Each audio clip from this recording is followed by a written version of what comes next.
નમસ્કાર વિદ્યાર્થી મિત્રો, ફરી એકવાર તમારું સ્વાગત છે અમારી યુટ્યુબ ચેનલમાં. તો મિત્રો, આજે આપણે વિડીયોમાં ગુજરાત માધ્યમિક અને ઉચ્ચતર માધ્યમિક શિક્ષણ બોર્ડ ગાંધીનગર દ્વારા જે મિત્રો આપણા પ્રશ્ન બેંક 4નું આયોજન થયેલું છે, એટલે કે ધોરણ 10નું. ધોરણ 10માં આપણે કેનું છે સામાજિક વિજ્ઞાન ને ગણિતનું. તો આપણે એમાંથી ગણિતનું આજે આ વિડીયોમાં સોલ્યુશન જોવાના છીએ. પ્રશ્ન બેંક 4 છે, ડિસેમ્બર 2024, તારીખ છે 26/12/2024. કેટલી? 26/12/2024. તો સાહેબ તમારે પૂરેપૂરું સોલ્યુશન જોવાનું રહેશે. જો મિત્રો તમે ચેનલમાં નવા હો તો ચેનલને સબસ્ક્રાઈબ કરવાનું ભૂલતા નહીં. તો આપણે હવે સોલ્યુશન સાહિત્ય કરી રાખીએ. તો આપણે દ્વિઘાત આમાં સમાવિષ્ટ પ્રકરણ કયા છે? ચોથા નંબરનું, છઠ્ઠા નંબરનું, 10મા નંબરનું વર્તુળ અને 11મા નંબરનું વર્તુળ સંબંધિત ક્ષેત્રફળ. તો આપણે પહેલાથી જોઈએ તો વિભાગ એ છે. નીચે આપેલ ક, ખ, ગ માંથી કોઈ પણ એક પ્રશ્ન પસંદ કરી વિભાગ એ તૈયાર કરવો. તો પહેલું ક છે. નીચેનું વિધાન સાચું બને તે રીતે યોગ્ય વિકલ્પ પસંદ કરી ખાલી જગ્યાઓ પૂરો. તેમાં પહેલું છે દ્વિઘાત સમીકરણનો ઉકેલ શોધવાનું સિદ્ધાંત. દ્વિઘાત શોધવાનું સૂત્ર એટલે કે દ્વિઘાત સૂત્ર તરીકે ઓળખાતું સૂત્ર ગણિતશાસ્ત્રીએ આપ્યું હતું. તો એમાં આપણો આન્સર શું રહેશે? એમાં આપણો જવાબ રહેશે શ્રીધર આચાર્ય જવાબ રહેશે. શું રહેશે? શ્રીધર આચાર્ય. એ જવાબ આપણો આમાં આવશે. પછી બીજા નંબરનું છે જો વિવેચક ખાલી જગ્યા તો દ્વિઘાત સમીકરણના બે સમાન વાસ્તવિક ઉકેલ બીજ મળે b² - 4ac. તેમાં આપણો જવાબ શું આવશે? સી. b² - 4ac બરાબર 0. સી જવાબ આપણો આમાં રહેશે. સાહિત્ય બંને ક્વેશ્ચનના જવાબ જોઈ લો. પછી આપણે આગળના ક્વેશ્ચનના જોઈ લઈએ. પછી છે ખ. નીચેનું વિધાન સાચું બને તે રીતે યોગ્ય વિકલ્પ પસંદ કરી ખાલી જગ્યાઓ પૂરો. તો પહેલું છે વર્ગમૂળમાં 6 પ્લસ વર્ગમૂળમાં 6 પ્લસ વર્ગમૂળમાં 6 પ્લસ અનંત સુધી આપેલું છે. તો એમાં આપણો જવાબ હશે 3. તો 3 કેવી રીતે આવે? તો 3 × 2 ક્રમિક સંખ્યા લખવાની તો 6 થાય. તો એમાં જેમ પ્લસ હોય અહીંયા પ્લસ આપેલું તો મોટી સંખ્યા, માઇનસ આપેલું હોત તો 2 આવત. તો જવાબ આવશે આમાં આપણો 3 જવાબ રહેશે. કેટલો રહેશે જવાબ? 3 જવાબ રહેશે. પછી છે નીચે આપેલ વિધાન ખરા છે ખોટા તે જણાવો. પછી છે આગળનો ક્વેશ્ચન જોઈએ તો એમાં પહેલું છે જો દ્વિઘાત સમીકરણ ax² + bx + c બરાબર 0 જ્યાં એ આપણે જોઈએ તો a = 0 ના બે બીજ વાસ્તવિક હોય તો વિવેચક અનુર્ણ વાસ્તવિક સંખ્યા હોય. તેમાં આપણો જવાબ શું રહેશે? આ વિધાન કેવું છે? સાચું રહેશે. કેવું છે? સાચું. આગળના ક્વેશ્ચન છે વિભાગ બી છે. નીચે આપેલ પ્રશ્નમાંથી કોઈ પણ એક પ્રશ્ન પસંદ કરી વિભાગ બી તૈયાર કરવો. બધા ક્વેશ્ચન જોઈ લો અને જે તમારે પૂછાણો હોય તમારે એનું સોલ્યુશન જાતે કરવાનું રહેશે.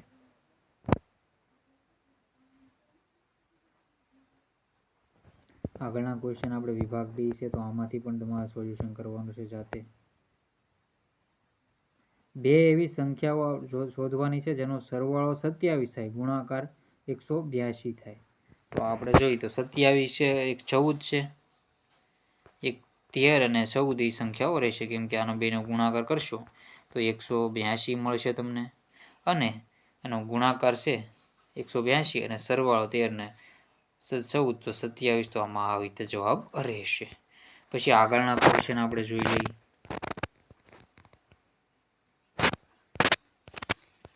પ્રશ્ન 2 છે વિભાગ બી છે. તો આમાં પણ તમારે સાહિત્ય જોઈ લો બધા ક્વેશ્ચન. આનું સોલ્યુશન પણ તમારે જાતે જ કરવાનું રહેશે. સમય રહે તો આપણે પાર્ટ 2 આમાં બનાવી દઈશું. આપણે જે ક્વેશ્ચનો છે ખાલી જગ્યાવાળા એ તૈયાર કરાવી દઈએ. વિભાગ ડીમાં છે થેલ્સનો પ્રમેય લખો અને સાબિત કરો. એ પણ સાબિત કરી નાખું. આ આઈએમપી ક્વેશ્ચન છે તો સાહિત્ય આ જોઈ લો જવાબ આના.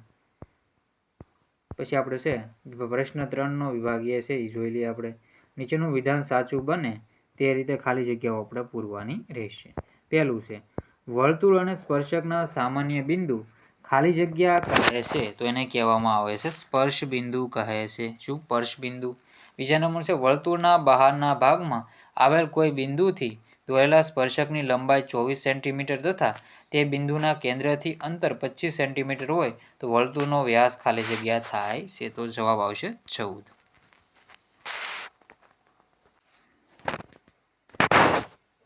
તો આગળનો ક્વેશ્ચન આપણે જોઈ લઈએ હવે. તો એમાં જોઈએ તો ત્રીજા નંબરનું છે સ્પર્શક વર્તુળને ખાલી જગ્યા બિંદુમાં છેદે છે. તેમાં જવાબ આવશે એક બિંદુમાં છેદે છે. શું? એક વર્તુળની બે ત્રિજ્યાઓ વચ્ચેના ખૂણાનું માપ 48 છે. તો તે બે ત્રિજ્યાઓનો અંત્ય બિંદુ એ દોરેલા સ્પર્શકો વચ્ચેના ખૂણાનું માપ થશે. તેમાં આપણો જવાબ આવશે 132°. પછી છે 5માનું, નીચે આપેલ આકૃતિમાં આપેલ વર્તુળની ત્રિજ્યા ખાલી જગ્યા સેન્ટીમીટર છે. તો 1 સેન્ટીમીટર રહેશે જવાબ. કેટલો? 1 સેન્ટીમીટર જવાબ રહેશે. તો સાહિત્ય જો આમાં 1 સેન્ટીમીટર જવાબ આવશે, જવાબ કરી લેવો. પછી છે નીચે આપેલ વિધાન ખરા છે ખોટા તે જણાવો. તો પહેલું છે વર્તુળ અને સ્પર્શકના સામાન્ય બિંદુનું સ્પર્શ બિંદુ કહે છે. તો વર્તુળ અને સ્પર્શકના સામાન્ય બિંદુને સ્પર્શ બિંદુ કહે છે. તેમાં આપણો જવાબ શું રહેશે? વર્તુળ અને સ્પર્શકના સામાન્ય બિંદુને સ્પર્શ બિંદુ કહે છે. તેમાં જવાબ આપણો આવશે સાચું છે કે ખોટું? તેમાં જવાબ શું આવશે? તેમાં જવાબ આવશે આ વિધાન સાચું છે. પછી છે વર્તુળના સ્પર્શકના શું છે? વર્તુળના સ્પર્શકના બિંદુમાં દોરેલો લંબ વર્તુળના કેન્દ્રમાંથી પસાર થાય છે. તેમાં આપણો જવાબ શું રહેશે? તો આ વિધાન પણ કેવું છે? સાચું છે. વર્તુળના આપેલ વ્યાસને સમાંતર વધુમાં વધુ 2 સ્પર્શકો દોરી શકાય. તો આ વિધાન સાચું છે. વર્તુળને પરિગત હોય તેવો લંબચોરસ હકીકતમાં ચોરસ હોય છે. તો સાચું છે.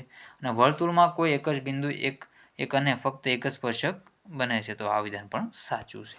તો આવી રીતે તમારે જવાબ કરી લેવા. પછી છે વિભાગ બી. નીચે આપેલ પ્રશ્નોમાંથી કોઈ પણ એક પ્રશ્ન પસંદ કરી વિભાગ બી તૈયાર કરવો. બિંદુ પી એ વર્તુળના કેન્દ્ર ઓથી 0 થી 26 કિલોમીટર દૂર છે. અને તો આ તમે વાંચી લેજો ને કરી લેવાના રહેશે. બાકીના જે આ દાખલા છે આપણે સાહિત્ય જોઈ લઈએ. વિભાગ સી છે. તો વિભાગ સીમાં તો બધું તમારે ક્વેશ્ચનના આન્સર વાંચી લેજો, સાહિત્ય જોઈ લેવા. પછી આમાં જોઈએ તો આપણે નીચેના પ્રશ્નોના જવાબ આપો. એક ઘડિયાળના મિનિટ કાંટાની લંબાઈ એ સેમી છે. મિનિટ કાંટો 5 મિનિટમાં પરિભ્રમણ કરીને જે ક્ષેત્રફળ હશે તે શોધો. તેમાં આપણો જવાબ શું રહેશે? પાઈ છે પાઈ આર સ્ક્વેર માં 12. પછી છે વર્તુળના ચતુર્થાંશનું ક્ષેત્રફળ. તો પાઈ આર સ્ક્વેર અને 4. પછી છે ત્રીજા નંબરનું લઘુચાપ અને 2 ત્રિજ્યાનો જવાબ આવશે. ત્રીજા નંબરમાં લઘુચાપ અને 2 × ત્રિજ્યા એવી રીતે જવાબ રહે.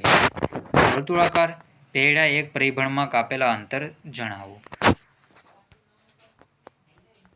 તો 2πr જવાબ આનો રહેશે. તો સાહિત્ય તમારે આવી રીતે જવાબ કરી લેવા. પછી આગળના ક્વેશ્ચન છે નીચેના વિધાનો સાચા બને તે રીતે યોગ્ય જોડકા જોડો. વર્તુળનો વ્યાસ ડી હોય તો વર્તુળનું પરિઘ તો પાઈ ડી, અને વર્તુળનો વ્યાસ ડી હોય તો વર્તુળનું ક્ષેત્રફળ. તેમાં જવાબ પાઈ ડી સ્ક્વેર અને અપોન 4. પછી છે લઘુ ઉતાંશનું ક્ષેત્રફળ અને અર્ધવર્તુળનો પરિઘ. તેમાં જવાબ આવશે બી બરાબર. પહેલાનો જવાબ આવશે બી. જવાબ આવશે બી પાઈ આર સ્ક્વેર છેદમાં પાઈ આર સ્ક્વેર થીટાના છેદમાં 360 અર્ધવર્તુળનો પરિઘ પાઈ આર આવશે જવાબ. તો આ જવાબ રહેશે. લઘુચાપની લંબાઈ. તો લઘુચાપની લંબાઈમાં શું જવાબ આવશે? તો એમાં એ જવાબ આવશે અને આમાં જવાબ આવશે સી. આમાં થોડીક મિસ્ટેક છે, સુધારી લેવાની રહેશે. તો સાહિત્ય તમારે આવી રીતે જવાબ કરી લેવા. બાકી વિભાગ સી છે તો વિભાગ સી જો આવી રીતે છે આપેલો સાહિત્ય જોઈ લો.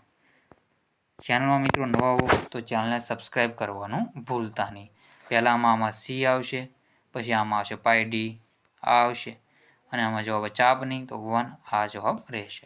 તો સાહિત્ય તમારે બધા ક્વેશ્ચનના આન્સર કરી લેજો. ચેનલમાં નવા હો ચેનલને સબસ્ક્રાઈબ કરી લેજો.